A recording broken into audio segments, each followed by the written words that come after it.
के कई बयान चर्चाओं में रहते हैं, कई बार आपने चुनौती भी दी है, देख लेने की बात भी कही है, क्योंकि आपके अगेंस्ट जो चुनाव लड़ता है गोपीचंद मीणा, उसको लेकर किस तरह से आप देखते हैं? क्योंकि जिस तरह से लगातार आपने कहा वो आप पर कई आरोप लगाते हैं। एक व्यक्ति मेरे सामने चुनाव नहीं लड़ सकता। मेरे सामने राजस्थान की सरकार चुनाव लड़ती है और अभी भी आपने देखा होगा कि मेरे चुनाव में नरेंद्र मोदी जी को खुद को आके मेरी विधानसभा के अंदर सभा करनी पड़ी।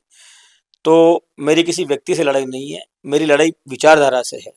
मेरी विचारधारा और मेरी जाति कांग्रेस है और सामने वाली विचारधारा बीजेपी की विचारधारा है। हमारी विचारधारा लोगों को जोड़ने की है, बीजेपी की विचारधारा लोगों को तोड़ने की है। हमारी विचारधारा लोगों को गले लगाने की है, उनकी विचारधारा लोगों को जातियों में बांटने की विचारधारा है। तो ये विचारधारा का संघर्ष है। कोई व्यक्ति मेरे सामने आए, चुनाव लड़े, वो जीते या हारे, मुझे उससे फर्क नहीं पड़ता, क्योंकि मेरे लिए पद और कद अब विषय नहीं रखते। मेरे लिए विषय रखता है अगर कोई चीज, तो वो विषय है लोगों के लिए जीना, लोगों के लिए मरना और हर हालत में लोगों का काम कराना।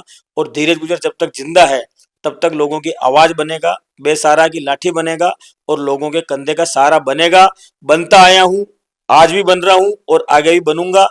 कल भी लोगों का भाई था, आज भी लोगों का भाई हूं और कल भी लोगों का भाई रहूंगा। मेरे जीवन के सबसे बड़ा पद जो मैं मानता हूं, जब लोग बाग पूरे भिलवाड़ा और पूरे मेवाड़ में आप लोग पूछेंगे कि भाई साहब के पास जाना है, तो लोग आपको लेके सीधे मेरे पास आएंगे कि धीरज जी के यहाँ पर जाना चाहता है ये आदमी। तो इससे बड़ा कोई पद मेरे जीवन में मैं नहीं मानता कि लोग भाई साहब के का मतलब धीरज गुजर, धीरज गुजर का मतलब भाई साहब, ये मेरा सबसे बड़ा पद है। कई बार बयानों की जब चर्चा होती है तो गोपी मीणा जिससे हमने बात की तो वो कह रहे थे कि मुझे सब लोग वोट देते हैं लेकिन गुजर समाज में एक जाति जो मुझे वोट नहीं देती। ऐसे मैंने उनसे जब बात की तो ये बात उन्होंने खुद कही, तो आप इसको कैसे कोट करते हैं? अगर उनके ये शब्द हैं कि मुझे एक जाति वोट नहीं देती, तो ये दुर्भाग्यपूर्ण है। मेरे जो 96,000 वोट आए उसमें गुजर का वोट भी है, मीणा का वोट भी है, ब्राह्मण का वोट भी है, राजपूत का वोट भी है, वंचित शोषित दलित का वोट भी है। एक व्यक्ति 36 कौम का जब तक उसको वोट नहीं मिले तब तक नेता नहीं बन सकता। और अगर कोई व्यक्ति ये सोचे कि मुझे मिलने वाले वोटों के अंदर मैं जाति तलाशूं, तो ये तलाश करने वाले की नज़र की खराबी है, उसकी सोच की खराबी है।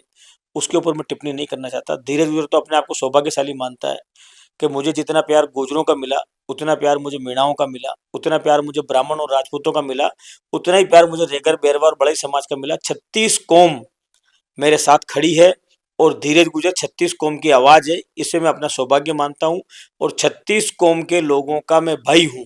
यही मेरी सबसे बड़ी ताकत और सबसे बड़ी पूंजी है। एक बयान और चर्चा हुआ था अशोक चांदना का, जिसमें उन्होंने रोजड़े को लेकर कहा था कि भीलवाड़ा से रोजड़े आ जाते हैं, कोटा से आ जाते हैं, इस तरह की बातें। इन बयानों को लेकर आप कैसे थे? वो अशोक की सोच है। वो कभी कभी भावुकता में आ जाता है और कुछ ना कुछ कह देता है, तो वो राजनीति में व्यक्ति को गुंजाइश हरदम रखनी चाहिए और समाज से ऊपर कुछ नहीं होता। इतना ही कहूँगा।